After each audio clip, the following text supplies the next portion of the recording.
Yo, what's going on guys, and welcome back to another Genshin Impact video. And today we got the new version 4.4 first phase banners that we're going to be discussing on whether you should pull or not. We have Xianyun, Nahida, and much more. Now before we get started with the video, make sure you guys hit that like button, as well as subscribe to my channel for more type of content, and don't forget to turn on notification bell on so you guys don't miss out my latest uploads or never go live on my streams. Alright, now on to the disclaimer. Everything I'm about to talk about in this video is all intended for meta purposes or to those who are unsure what to spend their primo gems on. If you like these random characters by design or gameplay, then feel free to disregard everything I say in this video and go for the characters you like. Remember, this is a gacha game, so you should always pull for your favorite characters. And now let's check out the banners. Alright, so we got Xianyun and Nahida as the 5 stars, and for the 4 stars we got Noelle, Faruzan, and Gaming. Interesting. Okay. Alright, let's start with the 4 stars from top to bottom. Starting with Noelle, she's overall still the same. Not much has changed about her, probably besides she works very well with Farina, but at this point everyone in this game got buffed from Farina. Other than that, Noelle is still a reliable GL DPS. However, her damage ceiling is limited till you get her to C6, but pre-C6 is still decent enough. She can function as a shielder / healer, but slightly cope in my opinion. Overall, I think Noelle is more of a preference character to build. She's already free for everyone that starts in the game, and if you do use her, picking up her constellations is a good start.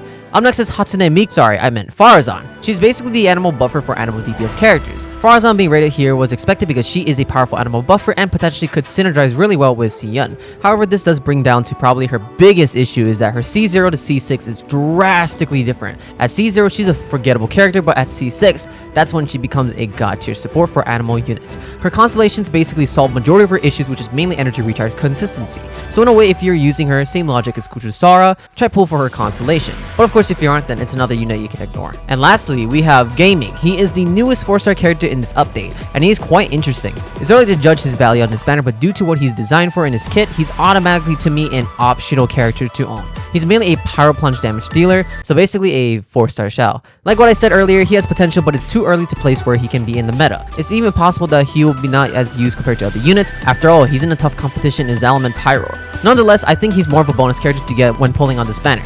And that is all the 4 stars, so now let's move on to the 5 stars. Up next is Xianyun. Now she is an interesting character. She is a buffer for plunge attack damage. She also enables all characters to jump high enough to deal constant plunge damage. Now automatically she's already going to be glued to Xiao, but for everybody else, she could be a potential buff for lots of other characters. I'd say Catalyst / Elemental Infused characters could find a new team comp running alongside with Xianyun, and the fact that she is animal as well gives access to her running 4 piece of her Destin set, which is already an automatic W. Overall, she looks pretty good on paper, but keep in mind that if you already have tons of animal supports, then she may not be needed. Her intended purpose is to buff and enable everyone else to deal plunge damage. Overall, she is a niche support, kind of similar to Shenhe, but can potentially become really versatile depending on if her buff becomes powerful for any character.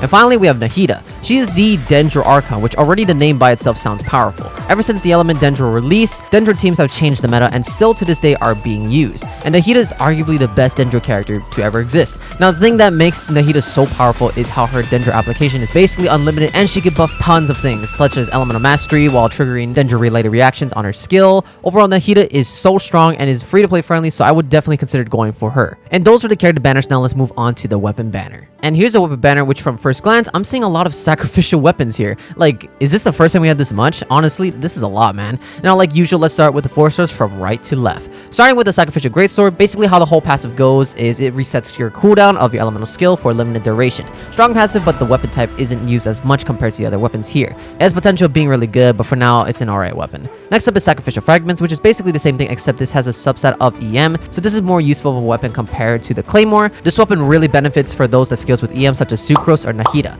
Plus the passive really helps with Sucrose's energy recharge. Overall, a solid weapon to have. Then we have the Lithic Spear. Now this weapon is interesting because it's currently the only weapon series that involves using specified region characters to buff this weapon. Luckily it's from Leeway, so tons of characters can use this. To be honest, I'm a bit surprised it's on here because I would have thought that it'd been on Xiao's weapon banner instead, since he's going to be coming in the next phase. For now, Lithic Spear is a great attack and crit stat stick and increases even more value the more Leeway characters you use. Up next is Sacrificial Sword. Now this weapon is arguably the best out of all the other sacrificial weapons because it makes this certain character's major issue completely gone, which is Xingqiu. This weapon should be 90% of the times on him, which is one of the reasons why Xingqiu is so powerful. Other than that, this weapon is still useful on other sword characters. Finally, we have Sacrificial Bow, which, oh my god, this is the 4th sacrificial weapon in a row. In fact, isn't this the entire sacrificial weapon series in one banner? I literally just realized that. Honestly, I don't think there's ever been an entire weapon series in all in one banner. Anyways, Sacrificial Bow is for now the same with Sacrificial Greatsword. It's alright, but can be useful on certain characters such as Diona or Yelan. It's basically the same as all the other sacrificial weapons. And those are the 4 stars, more like sacrificial weapons. Now let's move on to the 5 stars. Alright, so starting off with 1,000 Floating Dreams. Now for the stats here, it has a base attack of 542 and an elemental mastery of 265. So already by itself, the secondary stat is a lot higher in terms of stat value compared to the base attack. Now for the passive here, 1,000 Knights Dawn Song. Party members other than an equipping character will provide the equipping character with buffs based on whether their elemental type is the same as the latter or not. If the elemental types are the same, increases elemental mastery by 32. If not, increasing the equipping character's damage bonus from their elemental type by 10%. Each of the aforementioned effects can have up to 3 stacks. Additionally, all nearby party members other than the equipping character will have their elemental mastery increased by 40. Multiple such effects from multiple such weapons can stack. So overall, this is an elemental mastery stat stick. The secondary stat is already pretty high, plus that passive here provides extra elemental mastery. Now for Nahida's weapon specifically, I was hoping it could provide for more teammates buffs instead of herself. She either gets more elemental mastery with the same character's element as her, or more damage bonus that is not the same character element as her. Regardless, it's still her general best slot since it provides so much EM to her, which honestly it's all Nahida wants, but in my opinion, she doesn't need this and she can go for other options. And lastly, we have the Crane's Echoing Calls. So for the stats here, it has a base attack of 741 and the secondary stat is attack percent of 16.5%. Already that is a massive gap here. Now for the passive here called Cloudfall Axome. After the equipping character hits an opponent with a plunge attack, all nearby party members plunging attacks will be dealing 28% increased damage for 20 seconds. Ooh, okay.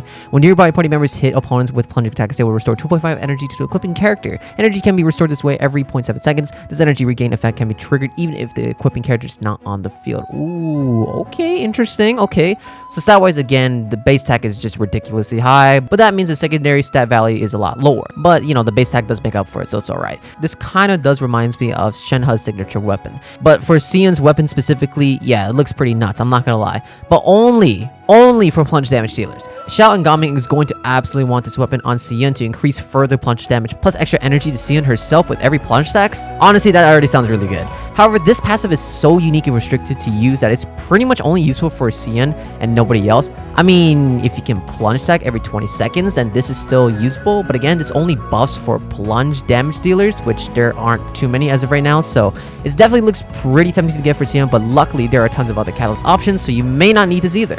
And those are the banners we just broke down. Now for my overall thoughts on are these banners worth to pull for. For the characters banner, specifically Xianyun, this is insane value for Xiao mains. However, for everyone else who's not planning on using Xiao or any other plunge damage dealers, I could see this as a skip. I think it's highly dependent on how much Xianyun can buff anyone else's plunge damage, then she could be more versatile.